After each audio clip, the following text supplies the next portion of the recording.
नमस्कार। इस समय जातियों के विभाजन का मामला देश में सतह पर है। सुप्रीम कोर्ट में इस समय सुनवाई चल रही है कि शेड्यूल्ड कास्ट और शेड्यूल्ड ट्राइब का विभाजन हो या ना हो।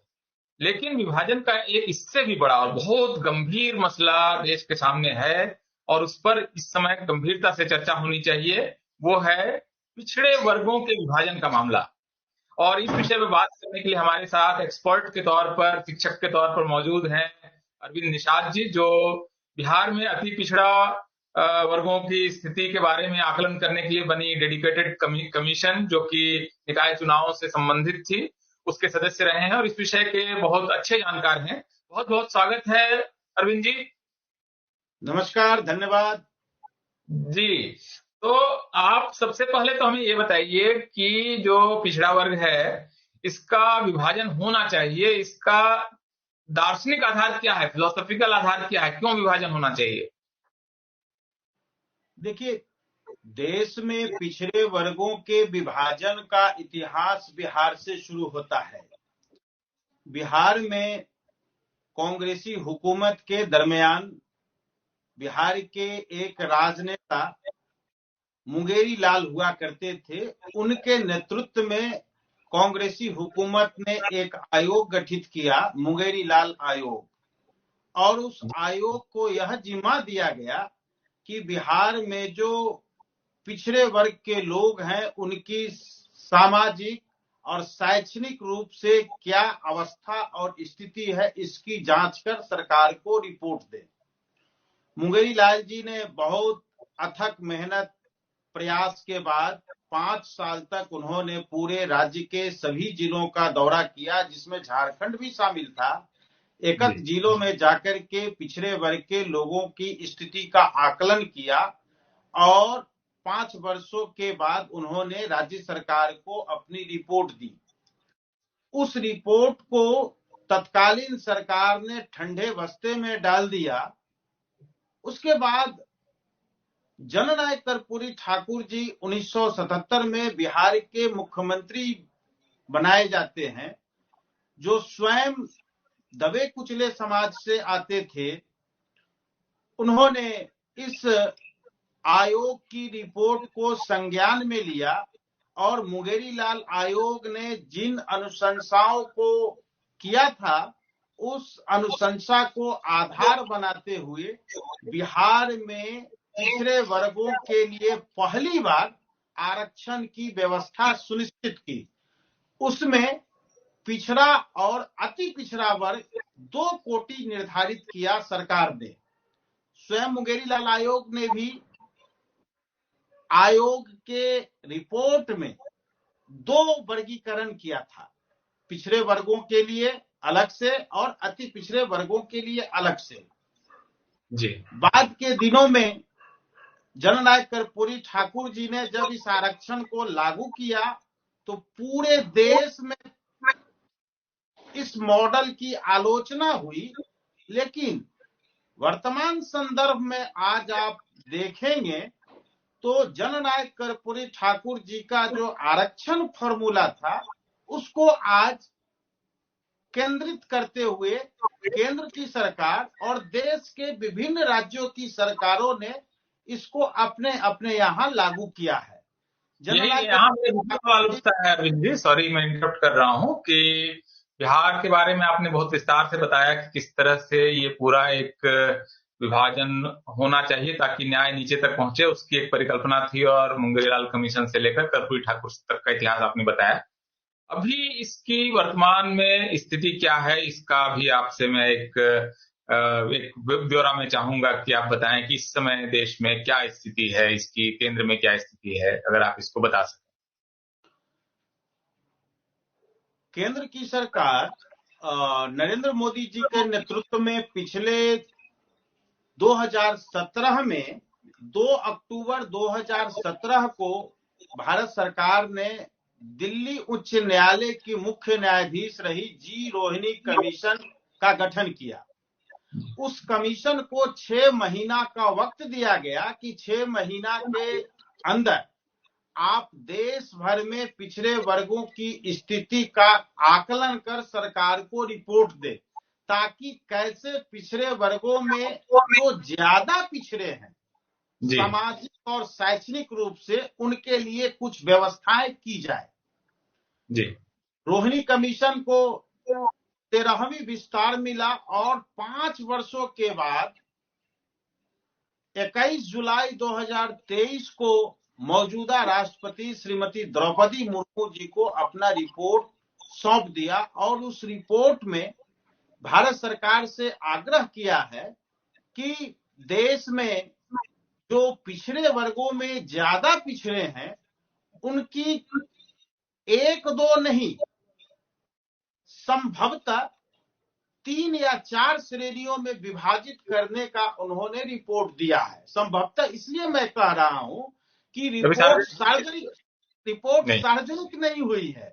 जब रिपोर्ट सार्वजनिक की जाएगी तो मैं समझता हूं कि दिलीप मंडल के टेबल पर भी होगा और मेरे टेबल पर भी वह रिपोर्ट सार्वजनिक होगा। उसको हम अध्ययन विस्तार से बातचीत करेंगे। लेकिन रोहिणी कमीशन ने अपने अध्ययन में 2018 में भारत सरकार की नौकरियों और राज्य सरकार के विभिन्न नौकरियों में लगभग 13 लाख लोग जो पिछड़े वर्ग के आधार पर नौकरी कर रहे थे उनके बीच एक सर्वेक्षण किया। उस सर्वेक्षण में 900 जातियों को कुल 2.68% आरक्षण का लाभ मिला। इस बात का यह प्रमाण है कि इस देश में कई ऐसी छोटी छोटी जातियां हैं जिनको सरकार द्वारा प्रदत्त संवैधानिक आरक्षण की जो सीमा है या जो उसका लाभ उठाया जाना चाहिए उसका वो लाभ नहीं ले पा रहे हैं। उसमें जो समुन्नत जातियां हैं वो इसका लाभ ले पा रही है। जी, अगर न्यायसंगत बंटवारा हो पाएगा। वही मैं आगे कह रहा था कि सरकार को ऐसा महसूस हुआ, सरकार को ऐसा लगा कि पिछड़े वर्गों में जो ज्यादा पिछड़े हैं, जो जननायक कर्पूरी ठाकुर जी ने अपने मुख्यमंत्रित्व काल में जो दूरदर्शी सपना देखा था, जो दूरदर्शिता उन्होंने प्रदर्शन किया था, उस आधार पर देश के दूसरे राज्यों में कमजोर वर्ग के लोगों को न्याय मिल सके। वर्तमान में देश के 11 राज्यों में राज्य सरकारों ने अपने अपने स्तर से बिहार के तर्ज पर पिछड़ी जातियों में विभाजन कर अलग से आरक्षण की व्यवस्था की है। यह तो राज्य सरकार ने अपने स्तर से किया है, लेकिन जब तक केंद्रीय स्तर पर इसका वर्गीकरण नहीं होगा, इसमें केंद्र के स्तर पर जो सुविधाएं हैं, शैक्षणिक संस्थानों में नामांकन का जो विषय है, सरकारी नौकरियों में जो आरक्षण की सुविधा है, इसको अगर केंद्रीय स्तर पर डिवीजन नहीं किया जाएगा तो जननायक कर्पूरी ठाकुर, जिनको इस वर्ष भारत सरकार ने भारत रत्न से विभूषित किया है, उनका सपना नहीं साकार हो सकता है। इसीलिए मैं समझता हूं कि रोहिणी कमीशन ने अपने 5 वर्षों के अथक संघर्ष, मेहनत और परिश्रम के आधार पर जो रिपोर्ट तैयार किया है, अब वह समय आ गया है कि देश के पिछड़े वर्ग में जो ज्यादा पिछड़े हैं, जिनको वास्तविक लाभ मिलना चाहिए, उनको यह लाभ से आच्छादित किया जाना चाहिए। मैं तो यहां तक आपको दिलीप जी मैं बताना चाहता हूं कि बिहार सरकार, वर्तमान मुख्यमंत्री आदरणीय नीतीश कुमार जी ने लगभग 3 से 4 बार बिहार विधान मंडल से सर्वसम्मत प्रस्ताव पास कराकर बिहार के तर्ज पर केंद्रीय सेवाओं की नौकरियों में अति पिछड़े वर्गों के लिए अलग से आरक्षण की व्यवस्था करने के लिए भारत सरकार को आग्रह किया है बिहार सरकार की ओर से। अब इसमें 2 प्रश्न उठते हैं अरविंद जी, अगर आप इजाजत दें तो मैं वो 2 प्रश्न पूछूं। मेरा पहला प्रश्न तो ये है कि एक आरोप जो खास करके यूपी के राजनीतिक दल और जहां पर जिन जगहों पर विभाजन नहीं है वहां से आता है कि ओबीसी को बांट दिया जाएगा और बंटवारा हो जाएगा तो जैसे कि ओबीसी का कुछ नुकसान हो जाएगा। तो ये एक एलिगेशन या एक आइडिया के तौर पर मौजूद है कि पिछड़ों को क्यों बांट दें। तो एक तो इस अगर कोई समस्या नहीं होती तो अभी तक केंद्र में बढ़ चुका होता ना। तो कोई ना कोई एक विचारधारा है जो ओबीसी के अंदर बंटवारा नहीं चाहती है, तो इस वजह से एक समस्या है।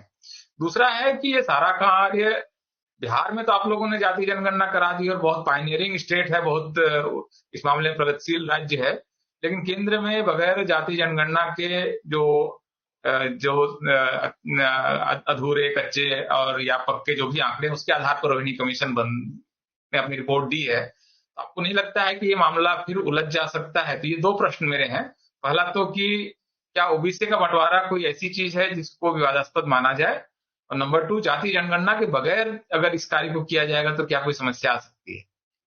नहीं, देखिए, पिछड़े वर्ग के वर्गीकरण में कोई पेच नहीं है, कोई इसमें झमेला नहीं है। बिहार ने देश को रास्ता दिखाया है 1978 में, जब जननायक कर्पूरी ठाकुर जी ने पिछड़े वर्ग में विभाजन करते हुए जो पिछड़े वर्ग की जातियां थी उनके लिए अलग से रिजर्वेशन दिया। अभी आप देखिए, माननीय सुप्रीम कोर्ट ने बिहार सहित महाराष्ट्र को, मध्य प्रदेश को, झारखंड को स्थानीय निकाय के चुनाव में वैसी जाति जिनका राजनीतिक प्रतिनिधित्व नहीं हो पाता है किन्हीं कारणों से, उनके लिए अलग से डेडिकेटेड कमीशन का गठन कर उनकी पहचान के लिए निर्देश दिया। और इन सभी राज्यों ने डेडिकेटेड कमीशन का गठन कर वैसी कमजोर जातियों की पहचान की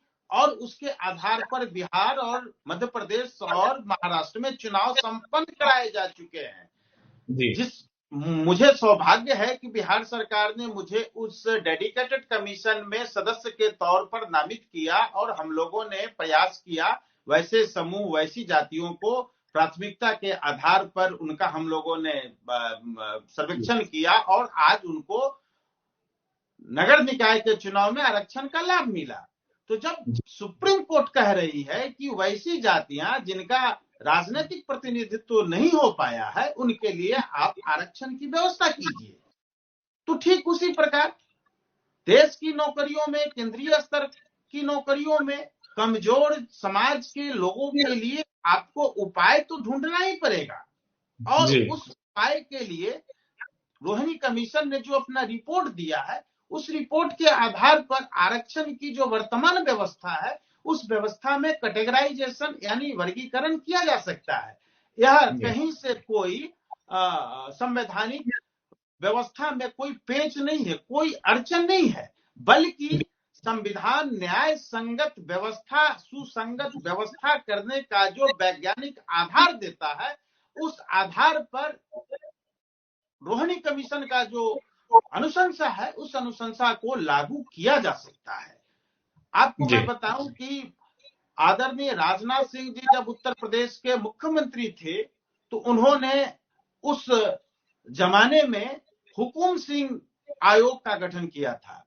हुकुम सिंह आयोग ने बहुत मेहनत और मशक्कत कर पूरे उत्तर प्रदेश के सभी जिलों में जाकर भ्रमण कर कमजोर समाज के लोगों को, नौकरी से वंचित समाज के लोगों का अध्ययन किया, रिपोर्ट तैयार किया, उस रिपोर्ट को सरकार को सुपुर्द किया।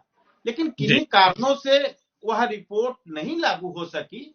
लेकिन सरकार प्रयासरत है, चाहे राज्य सरकारें हो या भारत सरकार हो। आगे आने वाले दिनों में केंद्रीय स्तर पर बिहार के तर्ज पर अधिकार देना पड़ेगा। अधिकार से वंचित नहीं रखा जा सकता है कमजोर समाज के लोगों को। और मैं समझता हूँ, अब आपके दूसरे प्रश्न पर मैं आता हूँ। बिहार ने देश को पुनः रास्ता दिखाया है जातीय गणना कराकर। बिहार सरकार ने सुप्रीम कोर्ट और पटना हाई कोर्ट के निर्देश के बाद जब रास्ता साफ हो गया, माननीय सुप्रीम कोर्ट ने कह दिया क्या सरकार की योजनाओं को अच्छे तरीके से लागू करने के लिए जातीय सर्वे का काम आप कर सकते हैं, तो सरकार ने जातीय सर्वे का काम सफलतापूर्वक वैज्ञानिक तरीके से कर लिया। आज उसका रिपोर्ट सार्वजनिक है। तो भारत सरकार भी आगे आने वाले दिनों में इसको करेगी, क्योंकि यह विषय माने सदियों से जुड़ा आ रहा है। जाति की जो समस्याएं हैं, जाति का जो अध्ययन है, इस पर अनेक काम हुए हैं इस देश में। मैं समझता हूं कि काका कालेलकर आयोग से लेकर के रोहिणी आयोग तक लगातार इस दिशा में काम होते रहे हैं। अब वह दिन दूर नहीं है जब इस कमजोर समाज के लोगों को इस संवैधानिक अधिकार से लैस किया जाएगा। अरविंद जी, अभी जो कर्पूरी ठाकुर जी को, जननायक कर्पूरी ठाकुर जी को भारत रत्न दिया गया है और अति पिछड़े वर्ग के एक तरह से महान व्यक्तित्व और पूरे देश के ही महान व्यक्तित्व, ऐसे तो सिर्फ वो अपनी जाति तक उनको क्यों सीमित किया जाए, तो उनको जब भारत रत्न दिया गया है तो अब माना जाए कि इसकी दिशा आगे की तरफ यही होगी कि जाति जनगणना और अति पिछड़ों को भी अलग से न्याय मिलना। ये आपको लगता है कि ये हम उस दिशा में बढ़ रहे हैं? हाँ, बिल्कुल बिल्कुल, क्योंकि जननायक कर्पूरी ठाकुर जो कर्तव्य परायण, ईमानदारी, सादगी, चरित्रपूर्ण राजनीति करने के लिए आज याद किए जा रहे हैं, और उनके इन्हीं व्यक्तित्व और कृतित्व के आधार पर भारत सरकार ने उन्हें सर्वोच्च नागरिक सम्मान भारत रत्न से विभूषित करने का जो फैसला किया है, मैं समझता हूं कि जिन वर्गों के लिए वो आजीवन संघर्षरत रहे जननायक कर्पूरी ठाकुर भारत रत्न के रूप में, उनके बताए हुए जो मार्ग है, उस मार्ग को अपनाते हुए भारत की सरकार आगामी वर्षों में जरूर कमजोर वर्ग के लोगों की भलाई की दिशा में, उनके उन्नयन की दिशा में, उनके विकास की दिशा में और संविधान प्रदत्त अधिकार देने की दिशा में आगे बढ़ेगी। एक और सप्लीमेंट्री क्वेश्चन है अरविंद जी कि बिहार में आप लोगों ने इस पर सर्वदलीय सहमति बना ली है, सारे काम आप लोग सर्वदलीय सहमति से करते हैं आमतौर पर, चाहे जितना झगड़ा हो, लेकिन सामाजिक न्याय वाले काम आप लोग बहुत सामाजिक बिल्कुल मिलजुल कर करते हैं। सारी पार्टियां, जैसे जाति जनगणना पर आप नीतीश जी ने सारे दलों की सहमति बना ली, या आरक्षण बढ़ाने का जो प्रस्ताव था तो सभी दल पक्ष विपक्ष सब एक साथ इकट्ठा हुए। तो ऐसी राष्ट्रीय सहमति क्या केंद्र के स्तर पर बनती हुई आपको नजर आ रही है? देखिए, फिलहाल तो दिखाई नहीं पड़ रहा है, लेकिन जब नीतीश कुमार जी इस गठबंधन, एनडीए गठबंधन के हिस्सा बन गए हैं, तो इनका जो सपना रहा है जननायक कर्पूरी ठाकुर जी के विरासत को आगे बढ़ाने का, तो मैं समझता हूं कि भारत सरकार आदरणीय नीतीश कुमार जी के साथ मिलकर के बिहार के तर्ज पर केंद्रीय स्तर पर सरकारी नौकरियों में कमजोर समाज के लोगों को नौकरियों में आरक्षण या अन्य तरह की सुविधा देने में जरूर फैसला करेगी, चाहे वो सर्वदलीय बैठक करके इस दिशा में सरकार आगे बढ़े या कानून बनाकर इस दिशा में आगे बढ़े। सरकार को अंततः फैसला लेना ही पड़ेगा कि इन वर्गों का लाभ कैसे सुनिश्चित किया जाए। जी, ये तो है, क्योंकि देखिए जो अनुसूचित जाति का विभाजन है उसमें तो काफी अभी तक कोर्ट वगैरह लगातार उसको रिजेक्ट भी करता रहा है, सरकार भी रिजेक्ट करती रही है। अभी तक तो स्थिति यही है कि अनुसूचित जाति और जनजाति का विभाजन केंद्र सरकार भी, और अभी तक सुप्रीम कोर्ट ने भी कभी फैसला नहीं दिया कि वो लागू हो सकता है, क्योंकि उनका तो आधार ही छुआछूत वगैरह है, तो उनके क्राइटेरिया अलग है। ओबीसी में तो कोई ऐसी कानूनी बाधा भी नहीं है, क्योंकि ये तो पिछड़ेपन के आधार पर है, और तो पिछड़ेपन में तो अलग अलग स्तर होते हैं, कोई कम पिछड़ा कोई ज्यादा पिछड़ा, इसमें ऐसे तो कोई बाधा होनी नहीं चाहिए। और आप जो एक आश्वस्ति और आपको भरोसा है कि ये लागू हो जाएगा, तो मुझे लगता है कि पूरे देश को इस पर आम एक राय बन जाएगी और इसको लेकर कोई विरोध नहीं होगा। और अभी तक ये भी है कि आमतौर पर अति पिछड़ों का आपका जो आरक्षण है बिहार का, इसको भी कोर्ट ने कभी स्टक डाउन तो नहीं किया है, कभी उसको निरस्त भी नहीं किया है, तो एक मॉडल है आपके पास जिससे ये हो सकता है।